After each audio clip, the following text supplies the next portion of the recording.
Dominique Maillard, je vous passe la parole. Vous allez revenir sur la question de l'exposition aux champs électromagnétiques, notamment la question des lignes à très haute tension. Oui, volontiers. Je vais apporter le témoignage aussi d'un industriel qui se trouve également confronté avec ce principe de précaution, pas seulement d'ailleurs sur les champs électromagnétiques. Bon, qu'est-ce qu'est RTE rapidement? Bon, nous sommes le transporteur d'électricité, un peu le grossiste, 100 000 km de lignes, ce qui veut dire qu'en moyenne, il y en a 1000 km, et donc qui se voit, y compris en région parisienne, même si à Paris même, vous ne voyez pas trop de lignes, elles sont souterraines. Donc, nous sommes les intermédiaires entre les producteurs et puis soit les gros clients, soit les distributeurs qui ensuite acheminent l'électricité jusqu'au client final. Notre activité, et on le voit dans les enquêtes publiques qui sont menées régulièrement, suscite 3 grands types d'appréhension et qui sont d'ailleurs associés à des risques, certains étant tout à fait avérés. Le premier risque historique, c'est le risque électrique, c'est l'électrocution. Malheureusement, même si statistiquement, ce n'est pas tous les ans, nous avons à déplorer chez nos salariés ou les salariés d'entreprises qui travaillent des accidents électriques. Et il y a aussi des accidents de tiers qui peuvent aller du pêcheur à la ligne qui a une canne en fibre de carbone et qui a oublié qu'il y avait une ligne électrique pas très loin, jusqu'à un accident plus récent qui a certainement frappé beaucoup les esprits, des accidents de pompiers qui interviennent dans une zone industrielle et qui montent leur échelle, malheureusement, à proximité d'une ligne électrique qui n'avait pas été disjonctée parce que personne n'avait eu connaissance, la circulation de l'information avait été médiocre. Donc le risque électrique, ce n'est pas un risque putatif, c'est un risque réel, avéré. Donc il ne relève pas véritablement du principe de précaution, mais plutôt d'un principe de prévention, puisqu'il faut essayer de le limiter dans ses conséquences. Je reviendrai sur les méthodes qu'on emploie, qui passent essentiellement par plus d'informations et aussi par des dispositifs physiques. Les lignes électriques, en race campagne, elles ne frôlent pas le sol, elles sont à une distance telle qu'en principe, les engins aratoires doivent pouvoir passer normalement au-dessus, de même que vous-même si vous êtes un promeneur du dimanche. C'est quand même la moindre des choses. Deuxième atteinte à l'environnement, et là on est typiquement dans le domaine de l'environnement, c'est l'atteinte esthétique. Je ne vais pas engager un débat avec vous pour savoir si les pylônes sont beaux ou ne sont pas beaux. Je suis prêt à reconnaître que, notamment à certains endroits à proximité des grandes villes, l'accumulation des toiles d'araignée n'est pas d'un registre esthétique particulièrement remarquable. Donc il y a eu de tout temps, historiquement, je dirais, des oppositions fondées sur cet aspect esthétique. N'oublions pas que le principe de précaution, il s'applique d'abord aux questions environnementales. Cela dit, je dois quand même mentionner que l'association atteinte esthétique, principe de précaution est assez rare.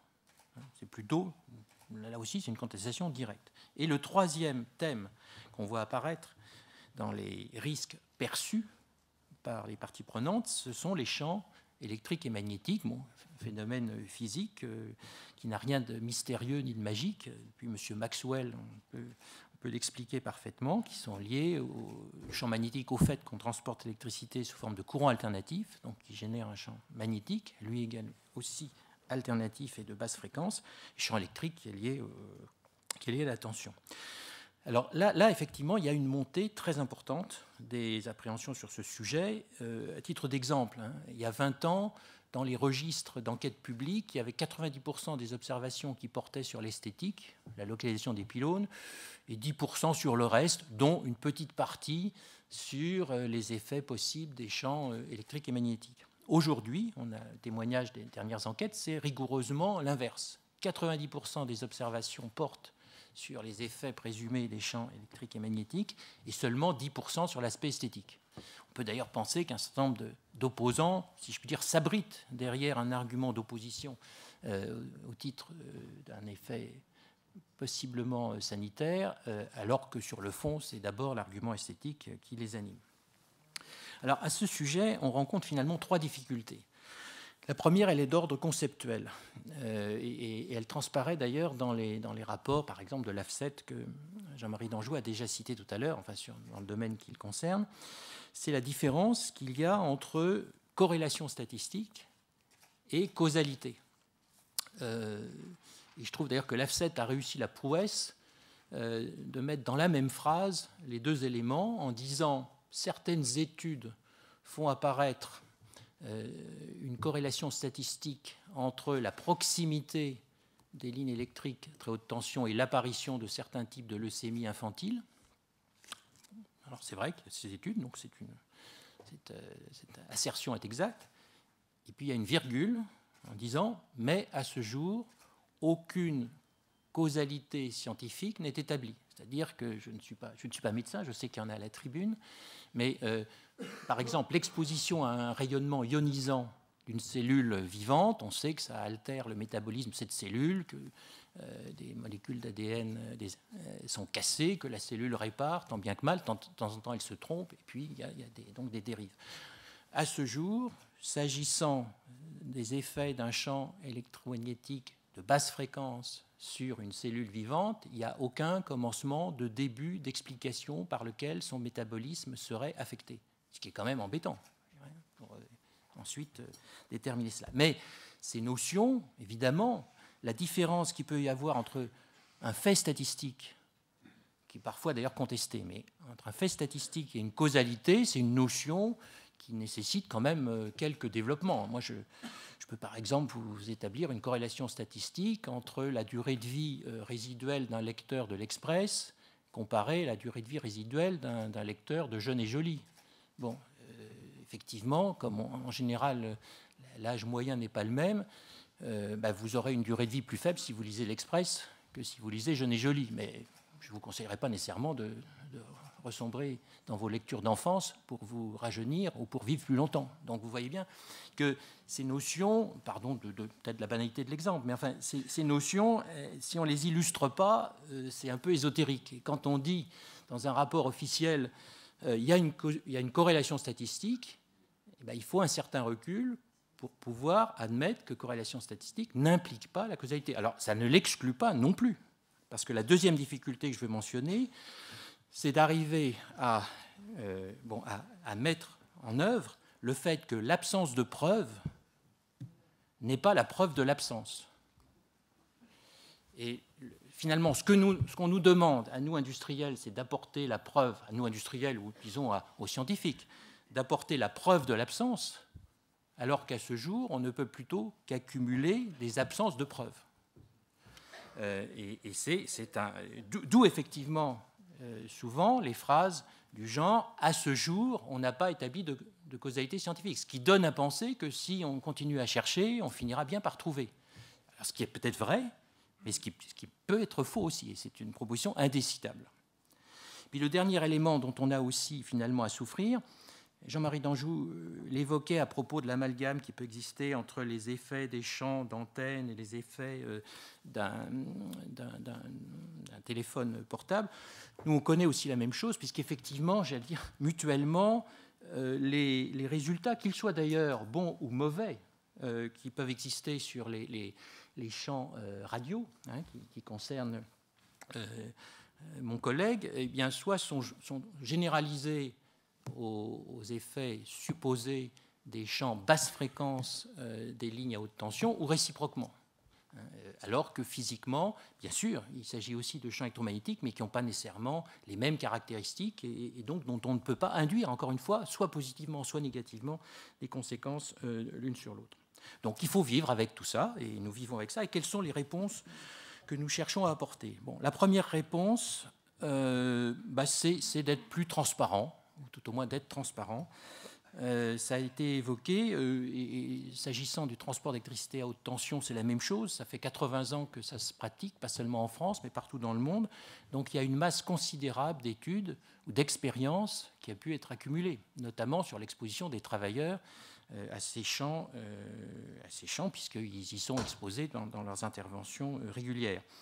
Et je crois que les sommes qui ont déjà été investies, enfin ceci est peut-être à vérifier, mais je crois que la somme des dépenses consacrées, aussi bien d'ailleurs par les laboratoires publics, privés, les entreprises, sur les études de cette nature, aussi bien pour les champs à basse fréquence, à haute fréquence, et ce sont des sommes plus importantes que les dépenses consacrées par la société sur le sida. Alors on me dirait, il ne suffit pas de dépenser de l'argent, il faut bien entendu qu'il y ait de la qualité, mais enfin, ça veut dire que le sujet n'est pas un sujet vierge comme on pourrait parfois le penser, en disant qu'on jette un voile pudique sur ce genre de choses. Deuxième opération de transparence qu'on mène, c'est finalement permettre de mesurer les champs. Une des caractéristiques, sans doute, qui explique une partie du caractère anxiogène potentiel des champs électromagnétiques, d'ailleurs haute ou basse fréquence, c'est qu'ils ne sont pas visibles. Nous n'avons pas de sens qui nous permettent de les déceler.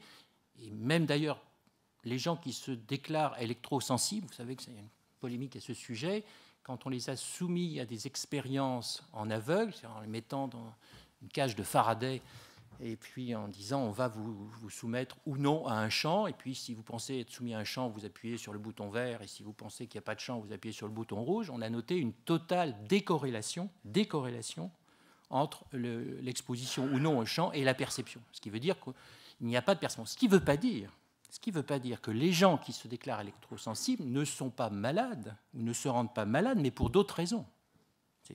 On rentre dans un domaine qui n'est plus le mien, mais c'est du domaine du psychosomatique, c'est-à-dire la proximité soit d'une antenne relais, soit d'une ligne électromagnétique rend ces gens malades, même si aucun courant ne passe dans la ligne ou dans l'antenne. Donc c'est un problème qu'il faut traiter aussi, mais qu'il faut le traiter comme tel, et non pas comme un problème physique. Donc nous avons été amenés, et donc nous avons signé d'ailleurs avec l'Association des maires de France un protocole revenant à mettre à leur disposition ou à leur donner, s'ils considèrent que nous sommes trop jugés partis, des références d'organismes de contrôle indépendants pour pouvoir mesurer les champs. Et on a pu constater, chaque fois que ça a été fait, que quand les gens ont un compteur et qu'ils vivent dans la journée, ils s'aperçoivent que quand ils sont à proximité de leur radio-réveil, il y a un champ finalement non négligeable. À proximité du four à micro-ondes, surtout s'il est ancien, c'est la même chose. S'ils vont faire leurs courses et s'ils passent par un portique de contrôle, entrée-sortie, ils sont exposés aussi à un champ. Et donc, il y a une relativisation. Alors, vous me direz, ça pourrait être aussi anxiogène, puisqu'on découvre à ce moment-là que si on vit en ville, on est dans une soupe électromagnétique quasiment permanente. Bon, simplement, ça relativise les expositions particulières. Et ça revient à se dire, si vraiment je suis angoissé par les champs électromagnétiques susceptibles d'être générés par les lignes électriques, il faut peut-être que je me pose la question de savoir si je vais garder un radio-réveil sur ma table de nuit. Donc la mesure, pour nous, est une façon d'apporter une réponse. Alors, il peut y avoir aussi de fausses bonnes réponses. Souvent, donc, quand nous avons un projet de ligne aérienne, on nous dit, mettez-la en souterrain, cachez-moi cette ligne que je ne saurais voir. Alors, quelle est la conséquence de mettre en souterrain une ligne ? Bon, sur l'esthétique, a priori, c'est assez peu discutable. C'est vrai qu'on ne voit plus la ligne. Donc, gain positif. Sur le risque électrique, le bilan, c'est oui et non. C'est oui, parce qu'évidemment, il n'y a pas le risque de toucher, je dirais, à main nue. En revanche, vous savez que les accidents de génie civil, de travaux publics plutôt, sont relativement importants, malgré d'ailleurs tout le luxe de procédures, de déclarations d'intention de commencement de travaux. Il suffit de savoir le nombre d'agressions qui peuvent aussi affecter les canalisations de nos collègues gaziers. Donc le risque électrique, il ne disparaît pas. Et il y a aussi assez régulièrement des accidents donc, de travaux publics, une pelleteuse qui arrache un câble et qui peut provoquer à la fois des dégâts physiques et des dégâts humains. Et en ce qui concerne les champs électromagnétiques, le bilan il n'est absolument pas positif. Parce qu'au lieu d'avoir une ligne électrique qui va être à 15 mètres au-dessus de votre tête quand vous passez en dessous, vous allez peut-être marcher sur un trottoir en dessous duquel il y a à 1,50 m ou à 1,20 m une ligne électrique. Et sauf à ce qu'il y ait un blindage, ce qui est assez rarement le cas, vous allez être exposé physiquement à un champ, parce que le champ il est lié à la distance. Bon, alors certes, il y a les caractéristiques diélectriques du terrain, mais finalement, une ligne enterrée vous expose à des champs magnétiques plus importants qu'une ligne aérienne, alors que la perception est quasiment l'inverse. À partir du moment où ça ne se voit pas, il n'y a plus la perception du risque. Donc, ce qui veut dire qu'il y a aussi de fausses bonnes réponses, y compris en termes d'exposition. Alors, nous mettons en œuvre toutes ces mesures, et je voudrais revenir sur ce qui a pu être dit. Oui, je conclus à ce stade. pour dire effectivement qu'une des difficultés, c'est que l'équilibre, comme toute activité humaine, il y a manifestement un équilibre entre un certain nombre de bienfaits. Bon, je ne suis pas là pour être l'avocat, d'autant plus que le transport d'électricité ne vend pas d'électricité. Nous en assurons l'acheminement. D'un côté, il y a, c'est un peu le pendant de ce que Jean-Marie Danjou évoquait avec les 64 millions de Français qui ont un téléphone portable. Bon, nous vivons tellement dans une atmosphère qui bénéficie de l'électricité, ce qui est le cas ici, puisqu'on est en souterrain. Je ne sais pas comment on ferait, en sous-sol, pardon. Je ne sais pas comment on ferait s'il n'y avait pas d'électricité. Enfin, en tout cas, on aurait peut-être un confort un peu différent. Ce qui fait qu'on a perdu de vue cela. Et aujourd'hui, la fée électricité est plutôt devenue une fée carabosse, hein, notamment pour beaucoup de riverains qui ne perçoivent que l'aspect négatif. Alors c'est sans doute notre responsabilité, l'industriel, de rééquilibrer les choses. Je pense qu'on a besoin aussi d'une perception collective qui peut nous y aider. Merci. Merci beaucoup, Monsieur Maillard. Madame Cavazana Calvo, vous voulez réagir ?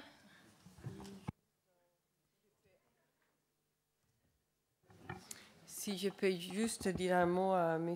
Maillard à propos de son discours sur l'augmentation des statistiques des risques de leucémie dans les zones où il y a des champs électromagnétiques importants enregistrés sur une population pédiatrique.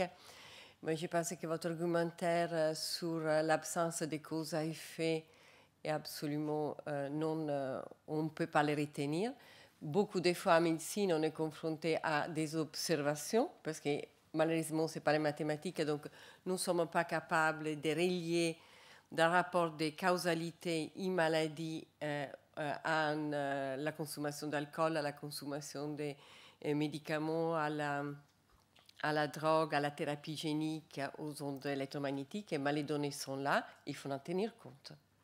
Et le discours que vous tenez est absolument, à mon avis, anti-moderne sur le fait que vous n'avez pas trouvé une relation directe à cause-effet, vous n'en tenez pas compte. Il revient de votre responsabilité personnelle d'en tenir compte. Et je suis vraiment frappée, autant que médecin et citoyen, que soit dans les discours de M. Danjou, que peut-être je suis très provocatrice, mais c'est dans ma nature, que dans M. Maillard, que vous ne parlez pas de votre responsabilité individuelle autant qu'individu pour ce que vous laissez aux générations futures. Vous dites à M. Danjou, bon, on a interrogé les spécialistes en santé, les autorités sanitaires nous ont répondu, mais il faut que vous continuez à évaluer en interne les risques de la téléphonie mobile comme des antennes, avec des groupes d'experts qui ne sont pas en conflit d'intérêt comme vous, comme l'État, en conflit d'intérêt avec France Télécom et tout le reste, et qui sont indépendants et capables de juger des risques. Quand M. Maillard me dit on enregistre plus de leucémie, on ne tient pas compte parce qu'il n'y a pas cause-effet, excusez-moi, je me rebelle, ce n'est pas possible. Vous devez en tenir compte et dans ces régions, arrêter autant que possible les champs électromagnétiques jusqu'à vous ne mettez pas la population qui l'habite en condition de sécurité sanitaire. Quel monde vous voulez laisser aux enfants que nous avons générés si vous ne prenez pas à titre individuel et pas industriel vos responsabilités? Quand j'ai fait une leucémie dans mon essai de thérapie génique, j'arrête mon essai et je travaille pendant 8 ans pour essayer de voir comment on peut la prévenir. Prenez vos risques. Je crois que nous sommes donc dans le débat. Je propose peut-être d'ouvrir les questions de manière à ce qu'ensuite et M. Maillard et M. Danjou, s'ils le souhaitent, puissent répondre à l'interpellation de Mme Cavazana. La parole est ouverte si vous souhaitez poser des questions. Je suggère qu'elle soit courte parce que nous disposons de très peu de temps et donc que nous puissions avoir plusieurs questions. Merci. Je vais essayer d'être très courte. Je suis très... Vous m'entendez ? Bon, alors si vous... Voilà, c'est mieux. Je suis très contente de voir cette tribune parce qu'en voyant certaines personnes, à part M. Maillard, parce que je ne connais pas le milieu, votre milieu, j'ai travaillé à McDonald's, j'ai travaillé à Bouygues Télécom, je suis juriste, mais j'ai été étudiante avant. Et je suis surtout citoyenne, je fais surtout partie du peuple. Et ayant travaillé à McDo, je connais vos normes d'hygiène, de sécurité. Et j'étais, moi, aucune peur sur les grands groupes, à partir du moment où vous continuez dans vos normes. Bouygues Télécom, vous avez même, parce que je vais essayer d'être vite, rapide, hein, je n'ai plus de thyroïde, donc je me suis toujours dit, est-ce que c'est de la faute de Tchernobyl? Puis je me suis dit, non, je suis kabyle, c'est aussi des gènes, donc madame, et donc on a souvent des problèmes de thyroïde. Même mon professeur a fait des études, bon, il s'appelle professeur Orango, à la Salpêtrière, par Bouygues Télécom, a demandé à ce professeur de faire des études pour savoir s'il y avait des risques. Donc il y a un travail qui est fait par vos sociétés, par les industriels.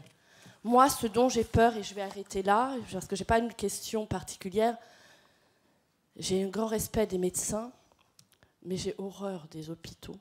Et j'ai horreur de tout ce qui est maladie nosocomiale. Je n'ai pas de problème, mon Dieu. Et le risque, moi, la peur que j'ai en tant que citoyenne, c'est d'aller dans un hôpital. Vous avez raison. Et oui. Je suis d'accord. Oui, et de dire, bon, moi, je vois que des bonnes aides-soignantes, des bonnes infirmières, des bons médecins. Et je ne pense pas que ça soit juste un problème d'argent. Merci, bon, je vais m'arrêter là, mais je vous dis, ma seule peur, c'est pas les industriels, parce qu'il y a des risques dans tout. Je traverse la rue, je me fais mal. J'ai un peu plus peur dans la médecine. Je vous propose vraiment, merci beaucoup, des interventions très courtes. Nous prenons plusieurs interventions et nous proposons ensuite à nos panélistes de réagir. Monsieur. Oui, écoutez les différents intervenants, j'ai l'impression qu'on reste dans des analyses très, très individualisées d'un type de risque. On a souligné à la fin, le dernier orateur a souligné la question de l'accumulation des risques. Et il y a une prise de conscience au niveau de certaines juridictions du risque cumulatif. Donc, lorsqu'on parle de réseau magnétique, j'ai l'impression que l'évaluation scientifique portant sur un processus bien déterminé reste limitée dans la mesure où nous avons une accumulation de champs magnétiques, notamment en réseau urbain. Et donc, qui va prendre en charge ce type d'évaluation, puisque l'on quitte le domaine de la responsabilité d'un opérateur économique bien déterminé? Est-ce qu'une telle évaluation revient-elle à l'État? Merci, monsieur. Oui, je regrette que vous n'ayez pas suivi le thème, tout à fait le thème de cette table ronde. Vous parliez de précaution, mais aussi de croissance et d'innovation. Or, je ne vois pas trop la façon dont vous avez abordé ce sujet. Et je vais prendre simplement un exemple. Dans le cadre des biotechnologies, avec le moratoire sur les OGM, eh bien, on aboutit en fait à freiner la croissance verte de l'agriculture française et par une décision qui est directement issue de l'application du principe de précaution. Et je suis sûr que dans d'autres domaines, on trouverait aussi des conséquences de ce type-là sur la croissance verte. Merci, monsieur. Peut-être qu'effectivement, nos panélistes pourraient, dans chacun de leur secteur, nous dire comment, lorsqu'ils lancent une innovation, ils intègrent ou pas le principe de précaution. Monsieur. Oui, alors j'ai deux questions assez rapides, l'une pour M. Clossa, l'autre pour M. Danjou. Vous m'entendez là? Oui. Pour M.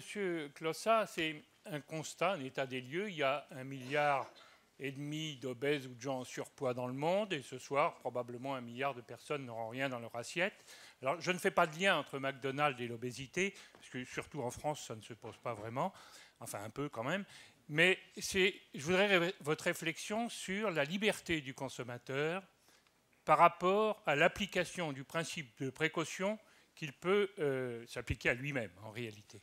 Et pour M. Danjou, je voudrais juste lui citer un chiffre. 97%, d'après ce que je sais, des matériaux rares sont produits par les Chinois. Donc vous êtes concerné avec les problèmes de téléphone mobile, etc. Et pourquoi ce chiffre? Eh bien parce que les pays occidentaux, pour des raisons de pollution, ont laissé la Chine s'approprier la quasi-totalité de ces matériaux et de leur production. Quelle réflexion cela vous inspire sur, effectivement, le principe de précaution qui serait localisé dans un certain nombre de pays modernes et qui ne serait pas dans d'autres nations? Question rapide, monsieur, et ensuite la Dominique Perrault. Ouais, l'automobile en France tue à peu près 4 ou 5 000 personnes par an. Ça avait pas mal descendu. Je crois que c'était 15 000 quand j'étais jeune. C'est à peu près le nombre maintenant du nosocomial en hôpital en France, aussi le nombre de morts. Il viendrait à personne maintenant d'interdire ni les hôpitaux ni l'automobile. Alors que si, au début de l'automobile, on avait dit, bon, on va vous mettre des voitures, ça va monter à 15 000 morts, ça va descendre ensuite à 4 000 par an, est-ce qu'on aurait vraiment appliqué le principe de précaution pour interdire la voiture ?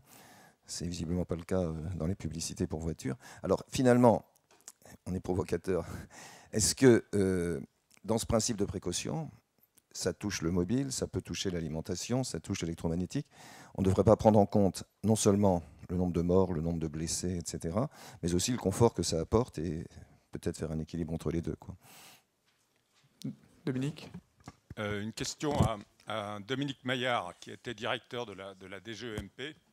Je voudrais savoir quelle est sa perception du Japon, pays qu'on a présenté comme un bijou technologique, et pays qui semble, sur le plan de la sûreté nucléaire, nous poser à nous, toutes les nations qui ont un mix énergétique avec une part nucléaire indispensable et conséquente, des questions en retour. L'ancien directeur général n'échappera pas à la question sur le Japon. Monsieur. Oui, oui, ça marche. Jacques Marais, paysan. Donc, un constat d'abord, il y a 3 industriels à la tribune. Excusez-moi, je vous classe dans les industriels, monsieur le directeur de chez McDo. J'ai eu la chance de rencontrer quelqu'un de chez vous, puisque j'ai été nominé au prix des chambres d'agriculture littéraire. Je dois dire que vous êtes le seul à avoir parlé à peu près du sujet, à part le médecin qui est à la tribune. Les 2 autres intervenants n'ont pas dit un mot de la réalité du principe de précaution. Ils ont dit, voilà, on ne constate même pas une leucémie, n'a pas d'importance. Pourtant, statistiquement, la biologie ne fonctionne que comme ça. Tout ce que je voulais dire, c'est que le principe de précaution, c'est pas pour aujourd'hui, c'est pas pour le passé, c'est pour demain. On vient d'évoquer le Japon. Combien de milliers d'années avant qu'il n'y ait plus de plutonium? C'est 240 000 ans pour 10 périodes. Combien d'années pour que les OGM, qui ne sont pas la vertitude de l'agriculture, monsieur, les gens de l'ONU disent que l'agriculture biologique est capable de le nourrir, c'est pas moi, donc c'est l'ONU qui le détermine, la FAO. Donc le principe de précaution, c'est pas pour hier ni pour aujourd'hui, c'est pour demain, pour nos enfants. Merci. Si, monsieur, je crois que nous allons maintenant arrêter les questions. Je propose donc à chacun de nos panélistes de répondre et de conclure en 1 minute, peut-être 1 minute 15 pour monsieur Maillard, qui a une question d'actualité difficile et qui en plus a été interpellé. Monsieur le Président. Oui, sur la première interpellation du docteur, vous savez, il n'y a rien de plus agréable que de voir ces propos déformés, mais sans doute ne me suis-je pas exprimé suffisamment clairement. J'ai indiqué qu'il y avait 2 notions, la notion de corrélation statistique et la notion de causalité scientifique. Je n'en dis rien de plus. Et ce n'est pas parce que... et je dis que c'est difficile à comprendre pour le commun des mortels que nous sommes, et que ça mérite une explication. Mais je regrette aussi que le dernier intervenant ait considéré que je tenais pour quantité négligeable l'existence d'une leucémie. Je dis que le problème doit être traité. Je dis simplement qu'il n'y a pas de causalité. Je suis en désaccord avec lui sur le fait que la biologie ne fonctionne que sur les statistiques. Elle fonctionne aussi sur des causalités scientifiques, et heureusement pour nous tous en la matière. Donc, pour moi, simplement, le fait qu'il y a deux notions qui méritent examen. Je ne récuse pas l'une ni l'autre. Je constate qu'il y a, sur certains problèmes, une corrélation statistique. Alors, et encore une fois, à ce moment-là, il y a 2 types de postures. Il y a celle qui consiste à dire, si la causalité n'a pas encore été trouvée, cherchons, continuons à chercher. puis il y a celle qui consiste à dire à ce jour, il n'y en a pas. Et nous en sommes là. Et d'ailleurs, nous nous inscrivons, nous soutenons indirectement, rassurez-vous, indirectement. Nous nous contentons de donner de l'argent pour que des travaux soient menés. Nous ne les menons pas nous-mêmes parce que nous n'avons pas la compétence. Et si nous le faisions, bien entendu, on ne manquerait pas de nous montrer du doigt en considérant que nous sommes jugés partis. Mais je dirais, rassurez-vous, un grand nombre de travaux de recherche indépendante est mené grâce au financement des industriels. Le Japon, alors Dominique le connaît aussi peut-être plus savamment que moi, puisqu'il y a été ambassadeur. Je pense que le Japon est aussi l'objet de ce qu'un auteur, qui je pense ça commence à être lu, appelle les signes noirs, c'est-à-dire des événements qui sont réputés de probabilité très faible, mais qui arrivent quand même. Et donc, ça montre aussi que malgré effectivement l'image ou la réputation que ce pays pouvait avoir, il y avait des failles. Il y avait des failles dans la cuirasse, enfin sans faire de vilains jeux de mots. Autant, effectivement, je crois que les Japonais étaient un peu omnubilés par la résistance de leurs équipements au tremblement de terre. Et il semblerait d'ailleurs que malgré l'importance du séisme dans l'échelle de Richter, ce n'est pas le séisme lui-même qui a provoqué les dégâts qui ont engendré ensuite l'accident nucléaire, mais c'est le tsunami qui, lui, avait été sous-évalué dans tous les calculs. Apparemment, les normes dimensionnantes étaient de protéger la centrale face à une vague de tsunami de l'ordre de 5 à 6 mètres. Bon, elle a fait trois fois cette hauteur. Et donc, il n'y avait pas manifestement de marge. Et on peut s'interroger rétrospectivement sur l'absence effectivement de circuits électriques de secours, puisque les groupes diesel ont été noyés, puisqu'ils étaient au niveau du sol, alors qu'inversement, les piscines de stockage des combustibles usés se trouvaient à 20 mètres de hauteur. On se demande un peu pourquoi, alors qu'ils ont pu être ébranlés justement par le tremblement de terre et par l'absence de réfrigération. Donc, incontestablement, ça ne peut qu'inciter à la modestie ceux qui avaient des positions péremptoires sur le sujet ou qui, effectivement, traitaient Tchernobyl comme plus un accident soviétique qu'un accident nucléaire. Ça veut dire qu'effectivement, il y a des dimensionnements qui sont certainement à revoir et à concevoir.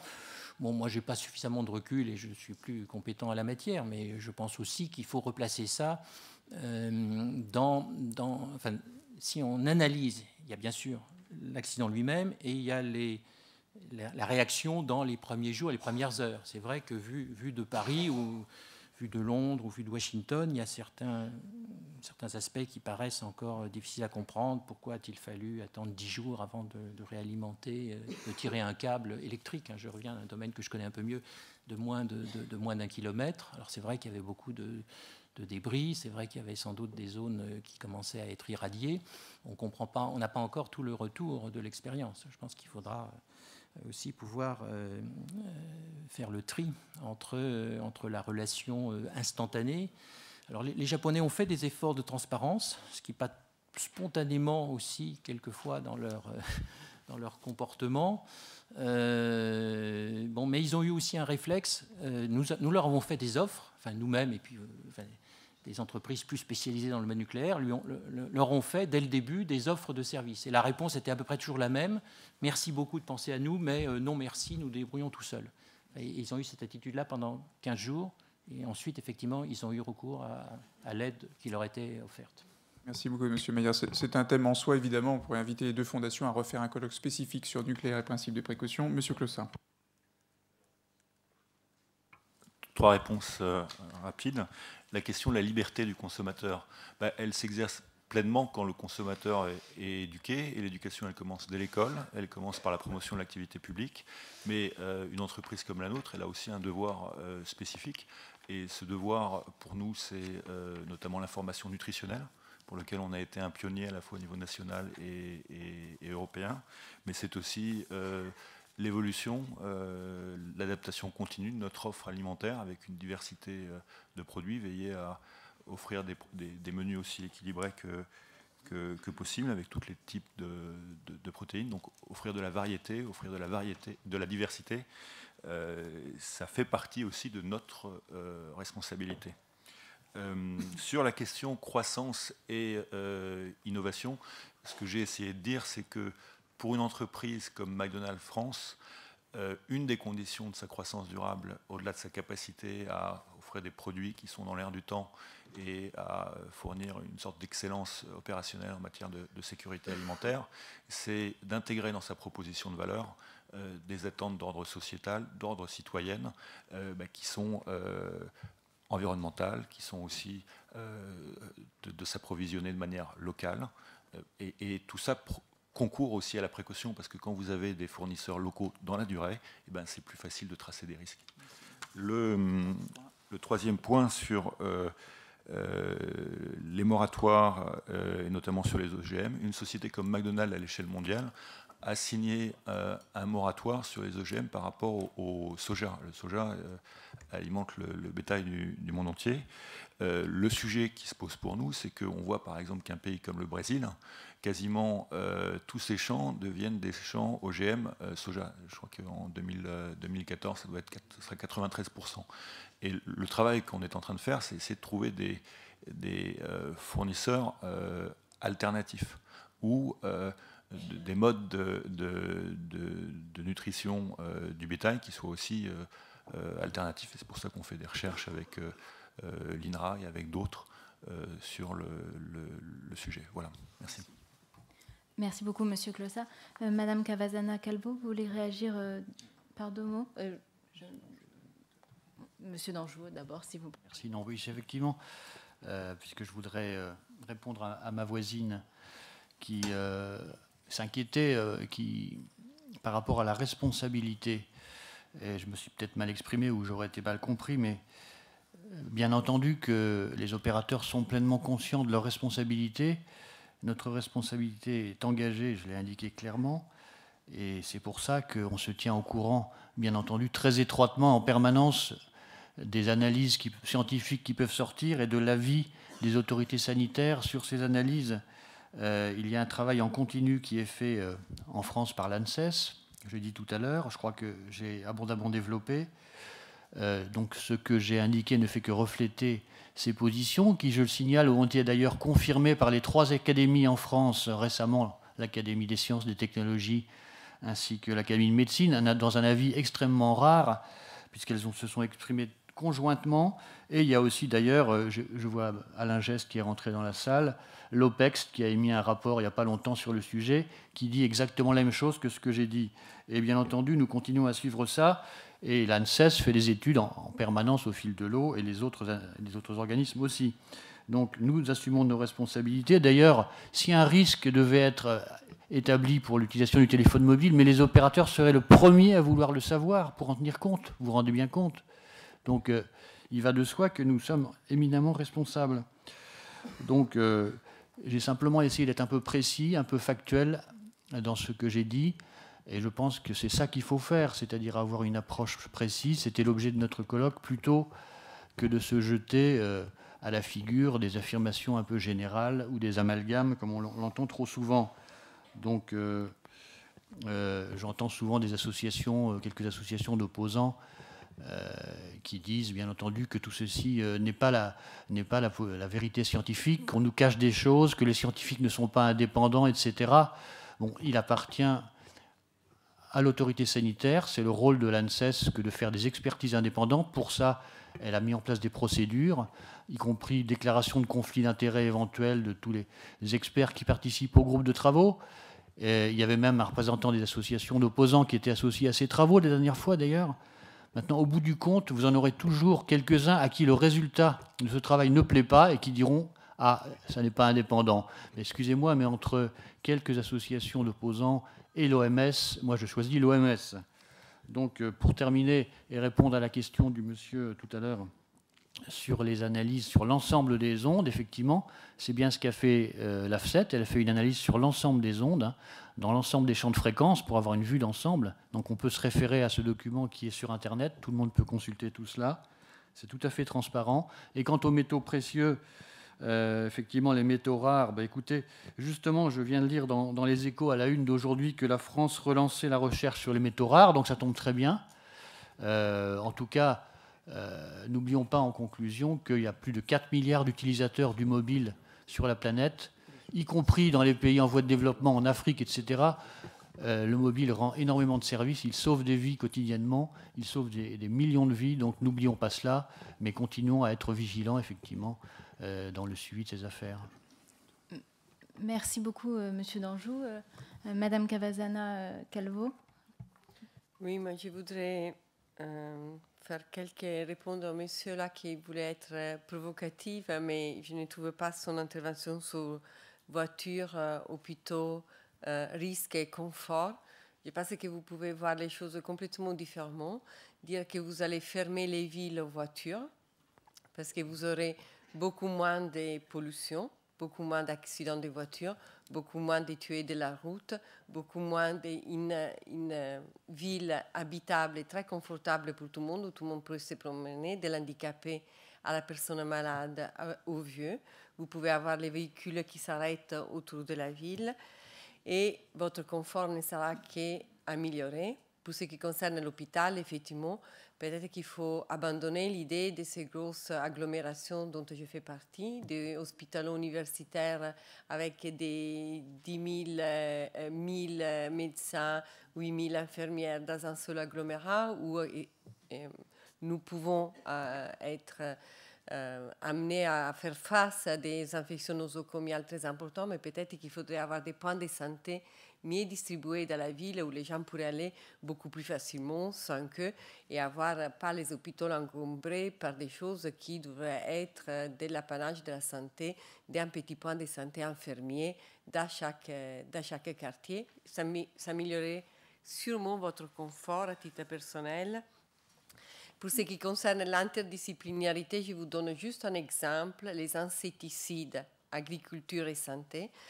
Il y a une alerte OMS sur l'utilisation des insecticides aux Pays-Bas qui montre bien que les bactéries et les champignons sont devenus résistants aux médicaments que nous utilisons régulièrement. Donc au problème que Madame a signalé sur les infections nosocomiales s'ajoutent les infections que nous ne pourrons pas traiter parce qu'avec cette agriculture extrêmement saine dont vous voulez développer, nous avons fabriqué un nombre considérable d'agents infectieux qui ne seront pas traités.